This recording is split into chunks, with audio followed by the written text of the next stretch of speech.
What is up, everybody, and welcome back to the channel. I was going through the comments recently and I noticed that a lot of you suggested going through the aged tattoos on Reddit. So we're gonna do just that.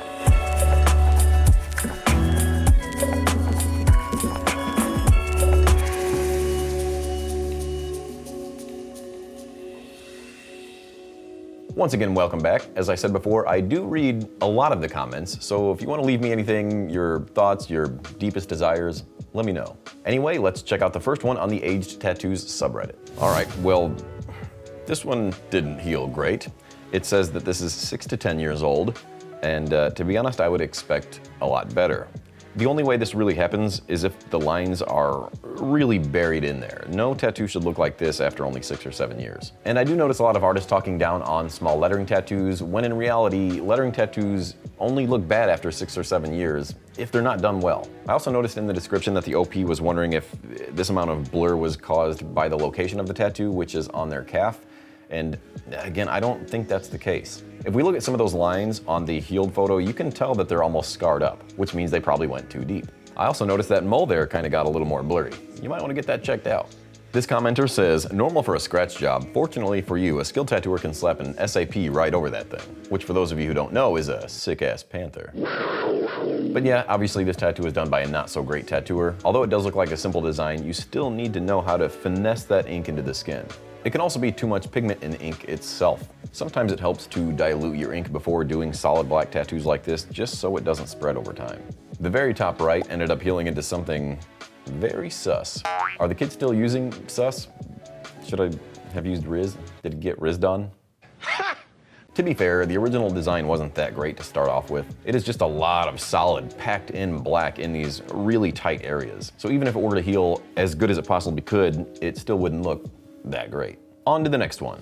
All right, this next one is a comparison between 3 months healed versus 5 years. And we can tell by looking at this 3-month photo that this thing is beautiful. These colors are so insanely bright. I love the red and green contrasting colors, and they're just put in there so well. I do wish the color was butted up against the outlines a bit more, especially around that purple flower and that little blueberry looking thing. But as far as application goes, it was done really well. All right, let's check out the 5-year healed photo.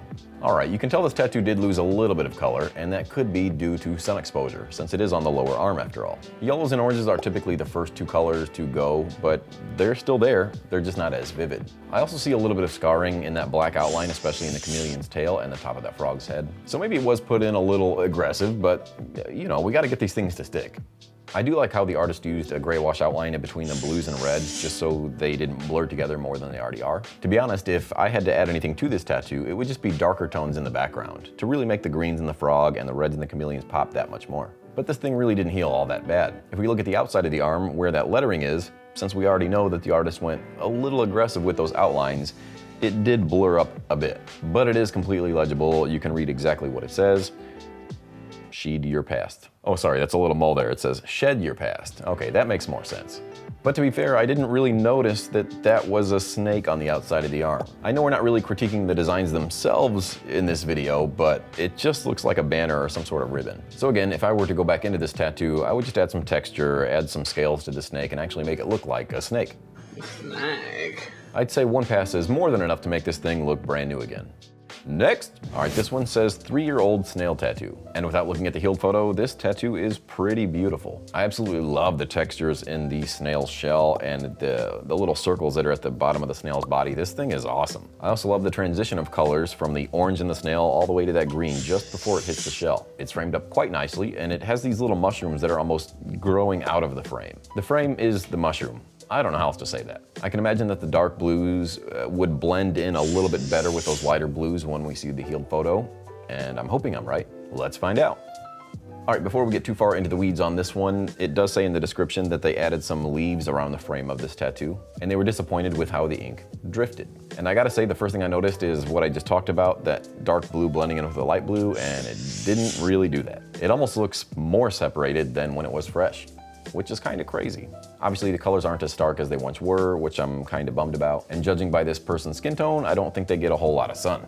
All right, now I see the ink drift that she's talking about, before she got the leaves added on. And that is wild. It's definitely not the first time I've seen that, and it can be a number of things. It can be the choice of ink used. It could be going too deep, which if I were to look at those fresh outlines, they do look well done, but Again, it just looks like a lot of ink deposited into the skin. It could have been put in a little aggressive like the other tattoo, but that's a whole lot of ink drift. And like I said, I'm kind of bummed because I really loved this fresh tattoo. It looks amazing. Since she got the ink drift covered up, she seemed to be quite a bit happier about it, which is nice to hear. All that being said, I do still really like this tattoo. It's just not as vibrant as it once was. All right, let's see what else we got. All right, this next one says, 2 years in, probably going to disappear, right? Which if we look at the fresh photo, these are the kind of tattoos that I worry about. I don't really mind small tattoos or fine line tattoos, but they still have to be put in there with a certain finesse. And this one just looks like it was put in there way too light. It still has to go into a certain layer of the skin in order to stick around. Because if we look at the healed photo,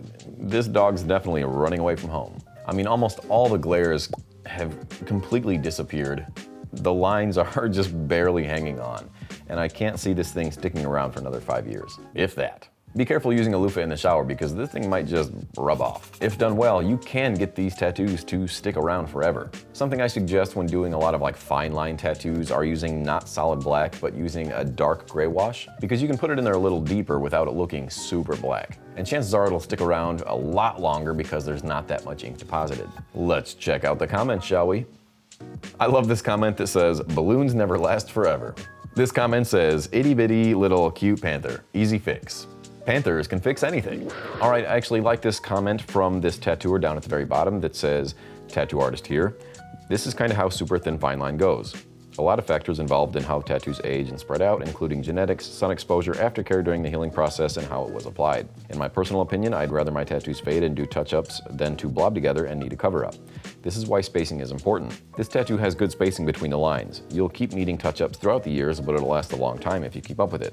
And super easy to just go over the lines again, but yeah, I wouldn't be surprised if it completely disappeared in the next couple years without a touch-up, so I'd get it touched up sooner than later. So I do agree with the first part of what this tattooer said, and I would much rather a tattoo be touched up than it turn into a giant blob, which is why I'm not the biggest fan of the phrase bold will hold. A lot of times, bold blurs out. I do disagree with this tattooer saying that you'll always need touch-ups because I don't think that's true. If a tattoo is done well, this should stick around for a really long time. You just need to know the tricks.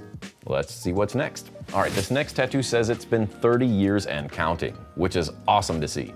It is a little Celtic knot on the top of the foot, and there's something I want to point out about this tattoo that I noticed. Although the outlines around the outside perimeter of this tattoo are a bit blown out, they're a bit thicker than I'm sure they were 30 years ago, but if you look really closely at this line in particular, this is a perfect example of how a fine line tattoo should heal. There's no shading on either side, it's just a clean, thin line through the middle of this tattoo. That line was probably put in with a bit more finesse than these outside lines. So again, I'll pound the desk about this one. If a fine line tattoo is done well, it will stick around for 30 plus years. All right, this next one says 11-year-old watercolor tattoo. And the first thing I notice about this fresh tattoo is there is no blacks. And yes, you can have black in watercolor tattoos. Don't believe me? Check out my buddy Jarrell on Instagram. He knows how to apply it well, he puts black in his tattoos, and they stick around for a really long time. Also, as I said before, orange and yellows are the first to go, so I can only imagine how this looks now. Yep, that's pretty much exactly what I expected. No blacks, no outlines of any sort. There's no structure to this tattoo, so it's just almost faded away completely. The OP also mentioned in the description that they didn't start wearing sunscreen until about 5 years ago and they work outside. So aside from everything else, this is just another reason to always put sunscreen on your tattoos when you're going outside. All the blues stuck around for the most part, which is pretty normal, but I think it's funny that you can see all the underlying yellows that came out after the orange disappeared. But yeah, not great. I mean, this tattoo is definitely savable. I would just go to somebody who specializes in watercolor tattoos and maybe ask to see some healed photos. All right, this last one is another watercolor tattoo, and it is 7 years old. And right from the fresh tattoo in 2018, this tattoo makes me want to puke. It's not great. You can tell this tattoo is gonna heal horribly because it already looks horrible. But I'm curious to see what it looks like. I can only imagine. Yep, it's about what I expected. They decided to jazz it up a bit and add a bunch of other bullshit around it. I don't know if that helped. But you know what this tattoo needs? A sick-ass panther. I mean, if the OP didn't learn the first time, I don't know why they went back and decided to, what looks like to be, have that same artist add more. And if that artist is still this bad after 7 years, I mean, maybe it's time to pick up a new career. Hit up my boy Jarrell, tell him I sent ya. I'm just kidding, don't do that to him. Well, this was a whole lot of fun. Thank you guys so much for the suggestion. And if you have any more fun suggestions to check out on Reddit, please let me know in the comments. All right, at this point, I usually like to pick out my favorite tattoo of the week, but with this subreddit, I'm going to go with the Sick Ass Panther Award, which is the tattoo most deserving of getting it covered up with a sick ass panther, aka the worst tattoo we've seen today. There were a few tattoos that were well deserving of this award, such as the black outlined, we'll call it a lady face. I would say the balloon animal, but give it some time and that thing's not going to be there anyway. The blue and orange watercolor mess. But the tattoo that stands out among them all is this awful looking watercolor whale. So congratulations to the OP on winning the first ever Sick Ass Panther Award. Give yourself a pat on the back.